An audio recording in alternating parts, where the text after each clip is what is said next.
She wasn't much to look at last night in Sydney, but my goodness, are there some threads out of it on all fronts. As we sit for crunch time for Freeway Motor Group, visit Freeway Motor Group for end of financial year deals. And Azito brushless power tools built to work. Azito, do you? It's an overcast day in Melbourne. It's been a rainy morning. Fingers crossed it holds off to give Collingwood and Adelaide the showpiece occasion that it deserves. Jared Waitley with you on Crunch Time. Luke Hodge is with me. Hello to you, Hodgie.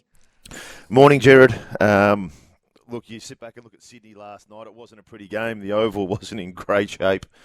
But I think Sydney supporters walk away with a little bit of excitement. They're sitting at 11th. Percentage isn't too bad. They got Melbourne. They got Adelaide at home. Richmond coming up before their bye. But do you know what they do have? They've got Warner and Heeney. Two blokes. If you're going to say that Sydney are going to have another tilt and a charge this year, you need these two blokes firing. And tell you what, Warner, could that have been put down as one of the best games ever? 38. Imagine if you kick straight. 2 goals, 5. If that had been 7 straight, look out. But I tell you what, when you've got a bloke like that who has taken the game on, Sydney just look a totally different team. Yep, Isaac Heeney returned to his absolute best last night. Angry coach mode. Michael Voss made no effort to disguise on any front last night. Adam Simpson, welcome. No disappointed dad on that one. I think don't get beaten by what you know is what's really annoying from a coach. And Heeney and Warner, 43 possessions between them in the second half. That's getting beaten by what you know, and the fade outs in particular. That's from a coaching point of view. If you think you're fit enough, then it's something else, and that's what's frustrating him. And you know they're 4 and 6 at round 10, and you do start to think about, okay, there's 13 games left. What do we need to do to make finals? And they're going to have to win 8 out of those 13. So they've got 5 losses left, Jared, just to be scraping in the 8. Yes. So moving week this week, they've got the Giants, and it's going to really challenge a lot of people, including the coach. There's a lot to dig into on the Carlton front. Sam Edmonds rounds out our foursome. Hello, Sammy. Jared, hello team. 2 MRO incidents last night, a couple of injuries last night. Ruck Lotto was being drawn every quarter, and 2 umpire flashpoints. Can you believe it? One centering on the umpires stopping play, or not, as it turns out. A week after the AFL said they should in Perth in the Lockie Schultz situation. Just a standard Friday night at the footy. We haven't even got to the turf or the turnstiles or anything else we need to discuss. I know, it was bookended with amazing incidents, and Dean Cox made no effort to spare Joel Amati. He knows there's a lengthy suspension coming there. 2 minutes left in the game with the result known. A key forward who had an influence last night. They would have liked what they saw from him. He elects to bump. He gets Jordan Boyd high. Jordan Boyd in the protocols. Michael Voss livid. This is a standard 3-weeker for Joel Amati, unfortunately, for the Swans. All right, there's a lot to dig into. Simo is on the outside. You're living in the outside now. On the outside, we pick flashpoints in seasons, and it's all on the line. You didn't need that for Sydney last night. It was quite clear listening to them in the aftermath. It was season on the line for the Swans as they fronted up last night. Yeah, I've been talking. It's good to be on the outside, by the way.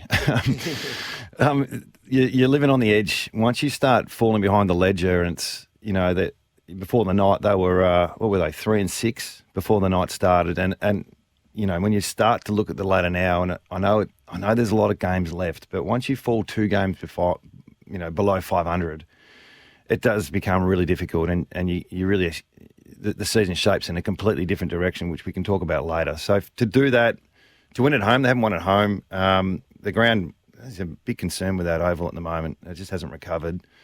So, and for Dean, his first year in dealing with the emotion and the roller coaster that a coach goes through, because it is different. It's different than being an assistant. And to keep the season alive, to play well at home and have a win and get your best players back on track, there's still some, I don't know, the underbelly's still a little bit of a concern. You've still got to rely on 40-plus possessions from your best 2 players and when it really matters. But it's just good that they stood up at the right time, and, you know, he'll sleep well last night, that's for sure.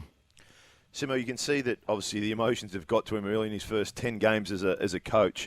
At what stage with the swing of the axe? So he made Florence sub. McLean, dropped McLean out. I would have been surprised sitting here at the start of the season going, if they had Hamling and also Francis as their 2 main forwards. At what stage do you sort of get there as a coach to say, look, we've got to swing the axe. We've had enough of this. They're not doing what we're asking of them, because you can sort of see the frustrations finally got through to selection.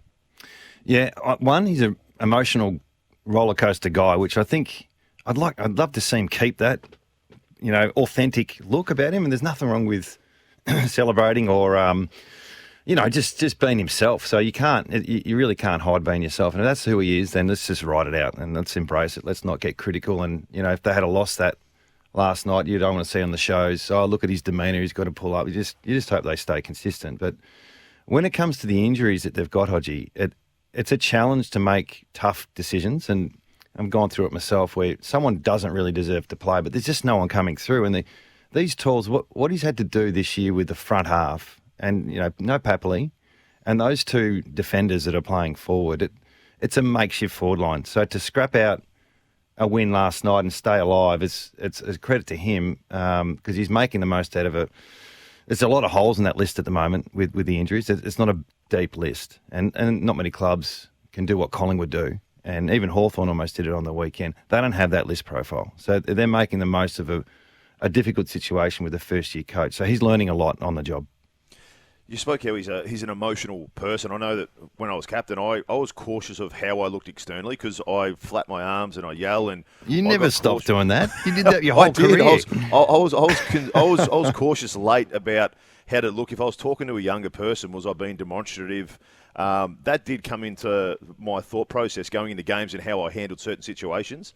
As a coach, is that okay to continue doing that? Because the coach needs to be able to look calm, that he's in control and not reacting to every decision. How did you find that, and what would your advice be for him? Yeah, I just didn't have that personality, Hodgie. I was, the ducks on the You're pond. calmer than us. Yeah, well, it was, just what's next is sort of what you...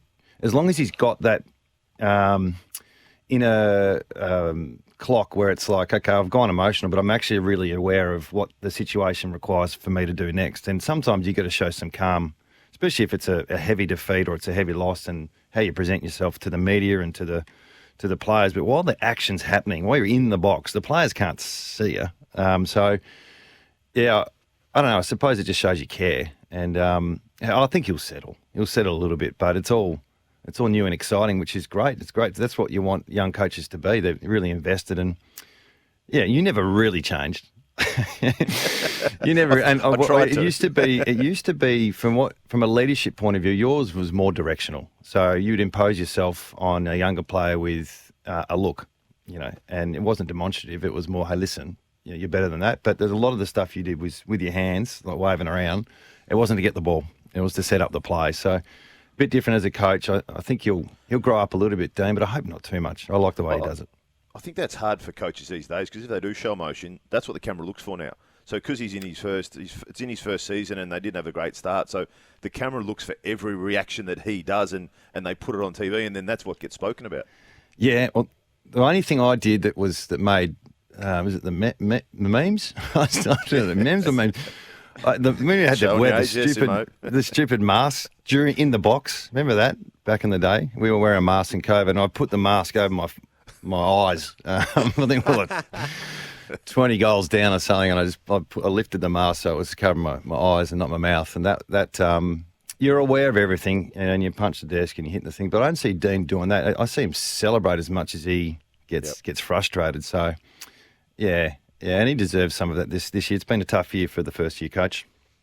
Adam Simpson memes. And now what we're going to talk about, Isaac Heeney. So the game that he played last night, last year his standard was exceptional. This year he'd had minor coaches' votes in only 3 games so far. 3 against the Giants, 1 against Port Adelaide, 4 against Collingwood. So in all that Sydney has been missing by comparison last year to this, Heeney's top-end form is probably item number 1. Yeah, well, it'd be interesting to see what Hodgie thinks about how he plays because he transitioned a little bit more into the midfield. He's getting 20-plus possessions and 4 or 5 shots every week last year. And what he tends to do from a coaching point of view, which is frustrating for someone like... sorry, mate. My phone's ringing. I don't know how you do that. Slap for us. How you actually get around what he does. Because what he does do is he competes around the contest, and just as it trickles towards the defensive part of the ground, he'll take 4 or 5 steps towards the offensive part of the ground. And you quite often find himself in the first contest, but then the first 20, 30-metre kick, he often gets on the end of that. So he knows how to get forward of the play without cheating, I suppose, Hodgie. And it wasn't really your go, but there was players that do that, and when they do it well, they become the most dangerous players in the competition. I think Bolton can do it really well. I think Harley Reid's going to do this well in the future. Those types of players who know how to get in front of the play, and that's what he did last night. I think that's first one who comes to mind is almost like a Dusty. But you have to have your teammates to support that role. You look at a Petrarca. He had Neil Bullen who was able to do that for him. So what you do is you need to be able to have your teammates be able to squeeze down, support that defence, because all of a sudden you might get a mismatch. If Heeney's got a mismatch on someone who can't handle his pace, his speed, all of a sudden he can burn them off and win that 1v1 contest. So it's an understanding from the coaches how he plays, but it's also everyone else around him. And that's what could have been a tricky thing for him. As you said, Jared, he's only had a handful of coaches' votes. A few tweaks that Cox may have brought in, it might take him a little bit of time to unsettle, but if they can get what they did from Heeney and also Warner last night, I tell you what, they'll be in good spirits. What do you think the matchup was last night that allowed him to have that much? Well, he's had 38 possessions, he's had 10 score involvements, and he's kicked 2 goals, 5. So where did it break down, do you think, on field for Vossi and what they were doing? Vossi was fuming afterwards because he said we had a plan initially, and early on we're okay. But he said that the guys didn't stick to it, and obviously they weren't going with a hard tag. But it's being aware of someone. But it's also they could have had communication in the coach's box or leading into the meeting and leading into the game that if Heeney does this is what we have to adapt. But as the game goes on, players get fatigued. Sometimes they slip away from that. Maybe someone doesn't run with him the whole way. Someone drops off, and all Heeney needs is 5 metres here or there, and he can turn a game. Yeah, there's a few things you can do with players like that. And I know it wasn't really a Heeney thing, but we would have someone like a Jack Redden who'd sweep at stoppages, and his number one role was to catch the spitters. And Elliot Yeo would play on Dusty at the stoppage, knowing that Dusty would just peel forward and like Heeney does. And we had a designated guy who'd stop the spitters, who'd spit forward, and they would just hand back over in general play. So I suspect there's that. There's swivel your head. Those type of as a midfielder, don't give up your back to these types of players. But when you got Warner doing it as well, you got to win the ball. And sometimes when you're playing and you're a ball winner and you play on players like Heeney and Warner, you just forget. You just hunt the football and you forget about the structure and the strategy, especially if you're starting to lose on the scoreboard. The choice at three-quarter time, I reckon, was really interesting, and we workshopped this a little bit on Fox, is there were only 2 players who were going to beat Carlton at that stage, and they were Heeney and Warner, and they were well declared. Could you have gone hardcore on both, Simo, rather than whatever their systematic play was? It already wasn't working. It's not that it just suddenly broke down in the last quarter. It had red flags all over it at three-quarter time.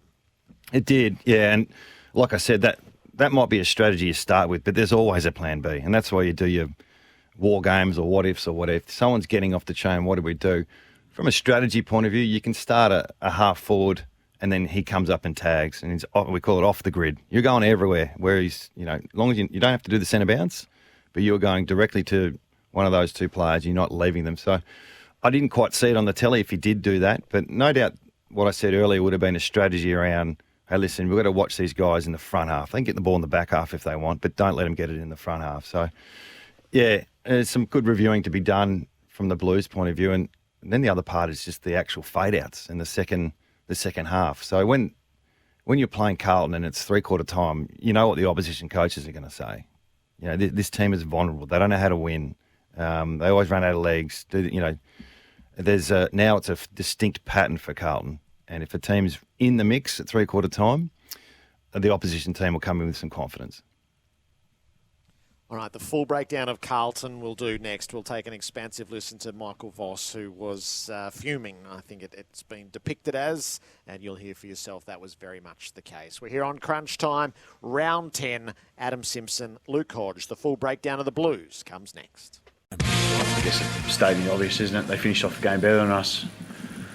I think that's what makes you pretty pissed off, to be honest. We had the game where we wanted it and we couldn't finish off the game, rather than being able to do that as consistently as we need to. But then roles that we had, we strayed from. Heeney and Warner, we put a heap of effort into in our planning, and we couldn't get it done in the second half, and they got off the chain. And we're pretty determined to come here to do well at this venue. So to have the game largely, going in our favour. There was some really good method in the way we played in the early parts of the game. Felt like we took it out of contest when we needed to and got some good ball control and some good field position. But you've got to close the deal.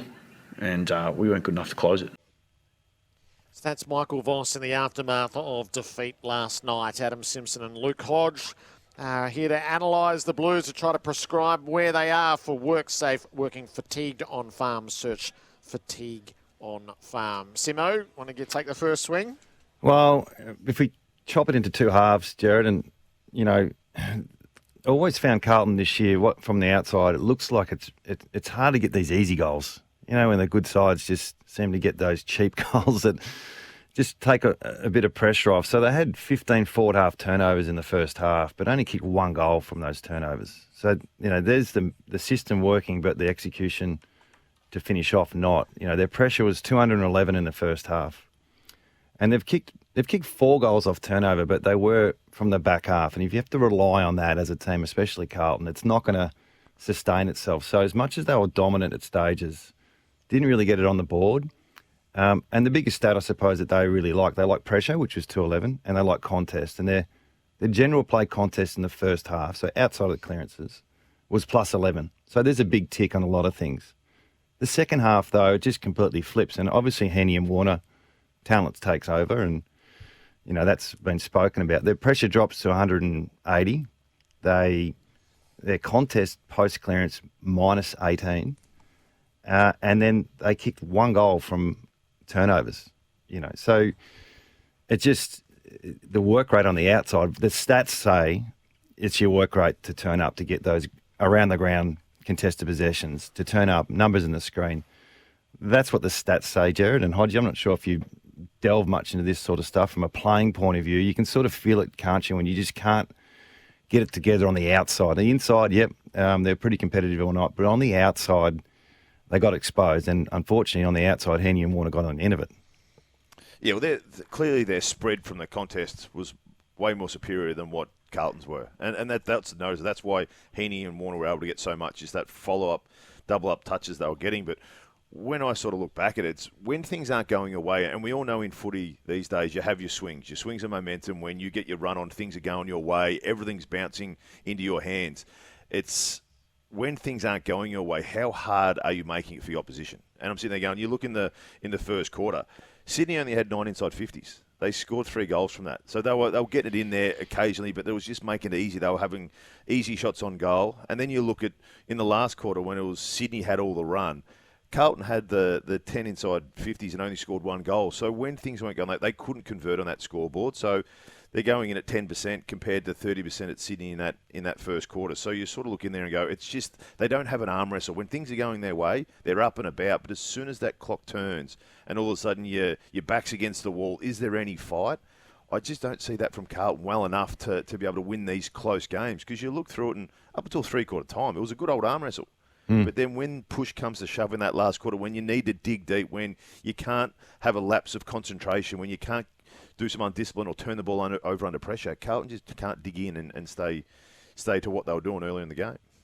Well, you're right. It was, in the end, it was the numbers all pretty even, but it was the second half type of play, and then it comes down to who makes the most of it. And you're right.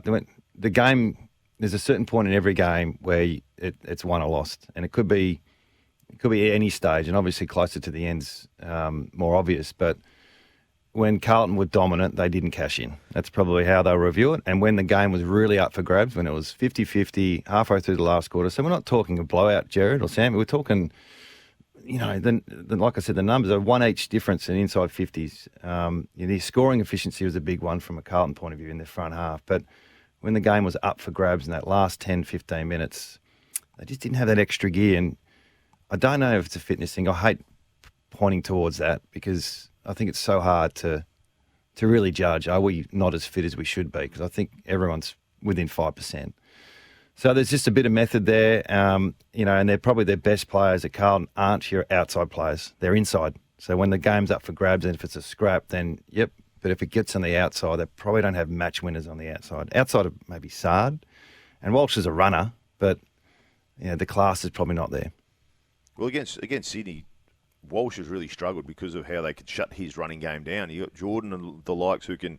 What Walsh had 19, which is the lowest he's recorded against any team. Like he's always Sydney consistently been able to shut his outside game down, and I guess that's where they continue scratching their head because, as you said, the inside mids, they're consistently getting the ball, but it's that outside run that you were talking about earlier.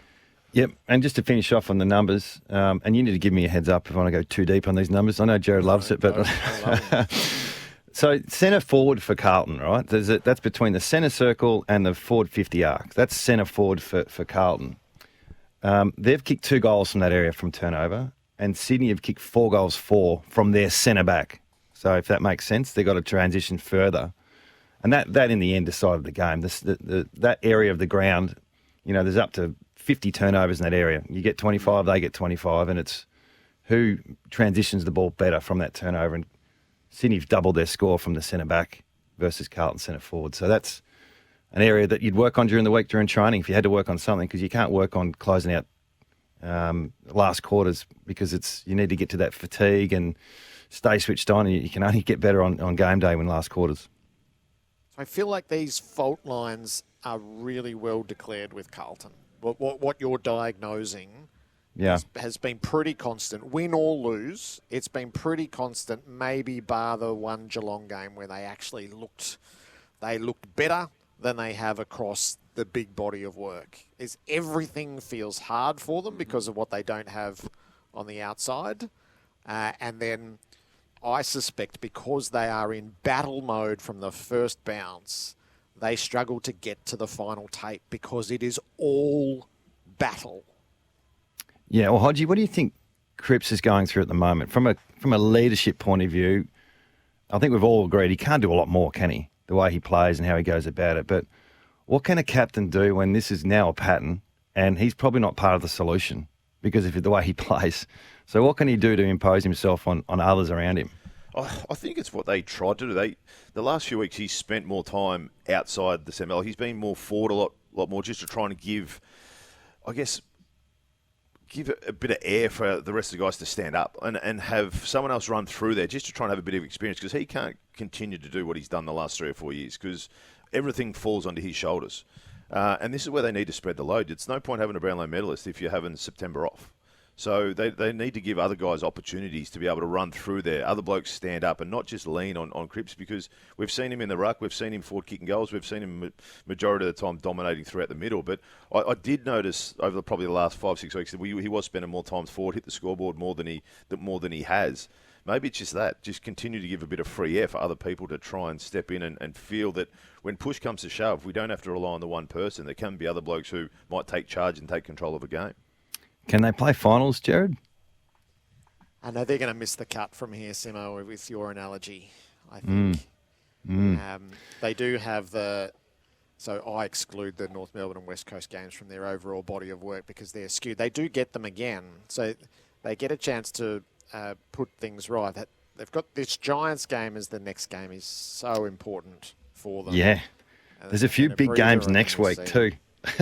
Yeah. Because 1 week at a time. No, I know, but I love looking forward now. I can do this. I've never done it before, and it was intriguing. And I'm starting to look at, and we might talk about it later. Next, so this week's huge for these bottom 8 sides to stay alive. And I'm sure we don't want to be talking the negative all the time about teams who can't play finals. But in the next 2 weeks, a lot of them are playing each other, which is really interesting. And for the shape of the ladder, it's going to be important. All right, we'll delve a little further. There's a lot of news to deal with here. Maybe we should start with the 2 concussion incidents last night, Sam, and the way that they were handled on the field in light of the week that the AFL just had. Yeah, so let's maybe start with the Aaron Francis situation. Now, we saw this replayed heavily last night. So he was ruled out with concussion in the end, albeit from an accidental knee from a teammate in Brodie Grundy. So a week after the AFL themselves determined that play should have been stopped in the Lachie Schultz incident in Perth, they have allowed play to continue in Sydney in arguably, I would contend, a closer vicinity to a concussed player. So Francis Evans from the Blues is taking a set shot from about 50.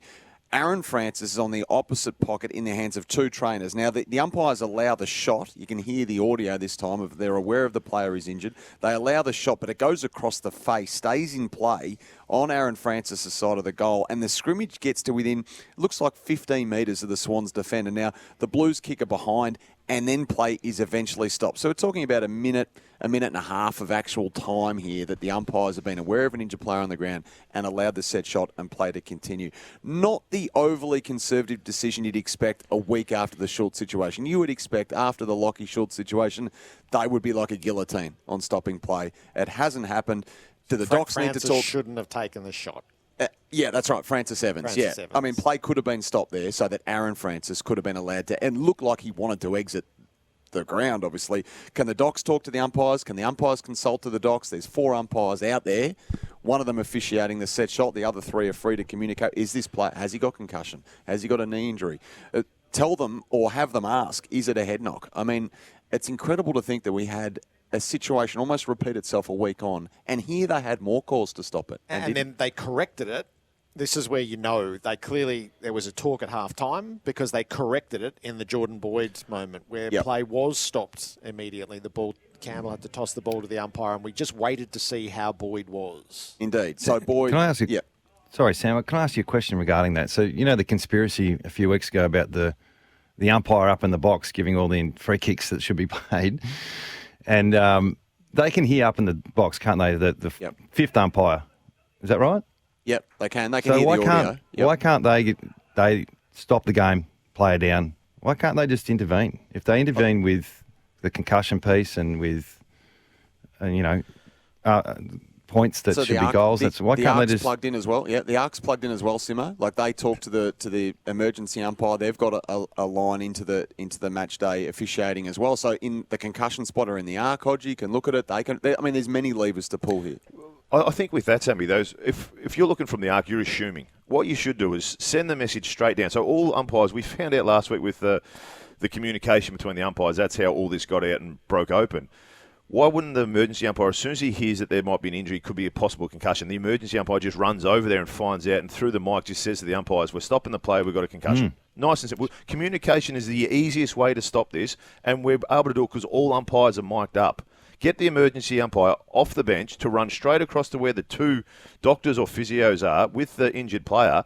If it's a hamstring, bad luck, keep playing. If it's concussion, then we're having a shot at goal. Stop the play until he goes off. Communication fixes all this. It's not, we don't have to common sense. Overcomplicate it, do we? I mean, we had a situation here where Francis is trying to get off the field with 2 trainers, and he's got teammates running right past him to get to the ball. I mean, that can't be allowed to happen, can it? No, it was surprising to see, given the week that we've had, and the AFL seemingly tightened the protocols around it, and we were told that the whole umpiring group had been counselled around it on Tuesday night, and the first time it was to be applied, it wasn't applied adequately. But I agree with everything that was just said, is just get the message out onto the field. There's no rush for Francis Evans to take the shot at goal. No rush whatsoever. It just should have... Can we go back to the one last week with the Schultz one? I thought the umpires handled that perfectly until the Elliott mark. And then as soon as there was a marker stopping play, no problems at all. That's where you stop it. The same thing should have happened here. As soon as the mark was taken and Evans was having a shot at goal, add an extra 30 seconds for someone to run across and get clarity of it, and then we play on. As I said, if it's not a head knock, then bad luck. If it's a shoulder dislocation or someone's popped the finger out, then they can make their way to the bench. If it's concussion, that's what we're serious about. That's what we want to stop it. Stop the game for 30 seconds or a minute and let the player remove himself from the ground. The bump ball out on the full. I think we should hear from Michael Voss on this because he wasn't in a great mood anyway. Okay. Well, there's only 2 people in the stadium that actually saw it not bounce. Is it something that... There was only 2 people. That you'd like... Because everyone else in the stadium saw the ball bounce. That you'd like the ARC to be able to intervene in situations like that where it's very... it's fun someone else to have an argument of. I just think it was there was only 2 people who didn't see the actual right result. That's probably about as much as I can say. I've probably said too much already, to be fair. So let's Simo, Simo, you've been in this position how many times? At what stage in a post-match press conference, your blood is boiling, you've just come off a game where you got blown away late. At what stage do you pull back from the line, or what stage do you cross it? Because he was tiptoeing that line very, very closely. I think everyone's crossed the line this year, us included. I think it's become to the point where, you sort of half wait to get a phone call, or someone rings you, the GM or the CEO, and say, listen, just pull up on the umpires. All right, just back off a little bit. I don't think anyone's getting a phone call at the moment. And I think the creep of the criticism is is really elevating. So coaches are saying more and more than they used to. I would have said, oh, look, swings and roundabouts. You might have missed that one, but, you just would have, you're fuming, but let's just not go there. It's a tough job, and you go through all that sort of stuff. I think now it's just lapsed a little bit. It seems to be quite common now, isn't it? Like, there's no line, really. Simo's too calm as a coach. He doesn't throw his arms up. He doesn't go off at the umpires. I think you're aware. Well, you're aware of the line. You are aware of it. And I mean, when Hurdy crossed it way back when on the footy show, and what did he get? 20 grand. 20 grand.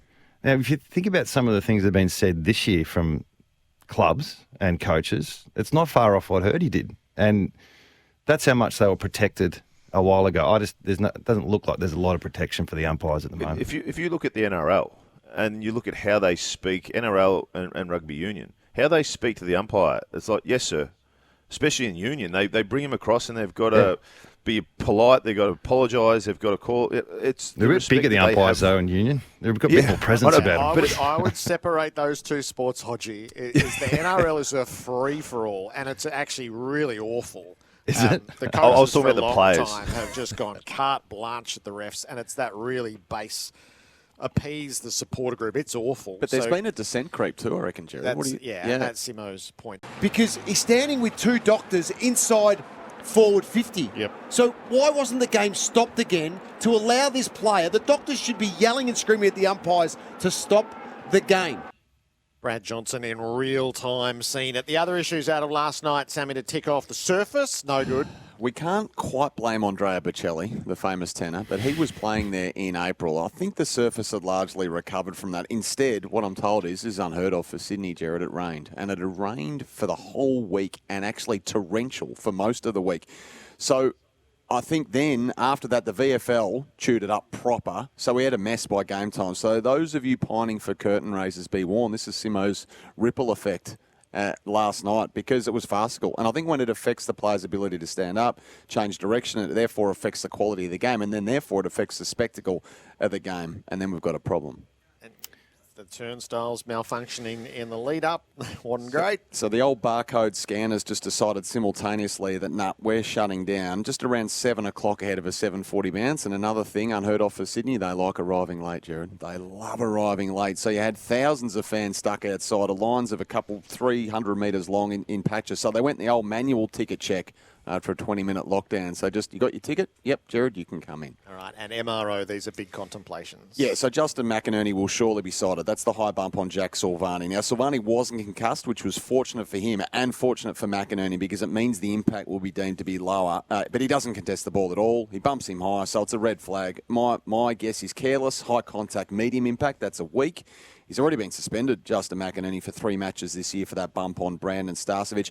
And the Joel Amati bump on Jordan Boyd that angered Michael Voss, that's a stock standard 3-weeker. It'll be careless, it'll be high, it'll be severe, it'll be a 3-match ban, given that Jordan Boyd's in the concussion protocols. And Joel Amati probably guilty of stupidity as much as anything, given it's happened in the final 2 minutes of the game, with the result secured. And the Jack Silvani injury, this is so unfortunate. Just as we were debating what is his worth, and this has been part of the problem, is the longevity within seasons. They've landed back in Melbourne, but he'll be scanned today. So groin tightness, it's being described, but the scans will reveal all here. But that's a watch for Jack Silvani. He'd be long odds, you'd think, to play next week.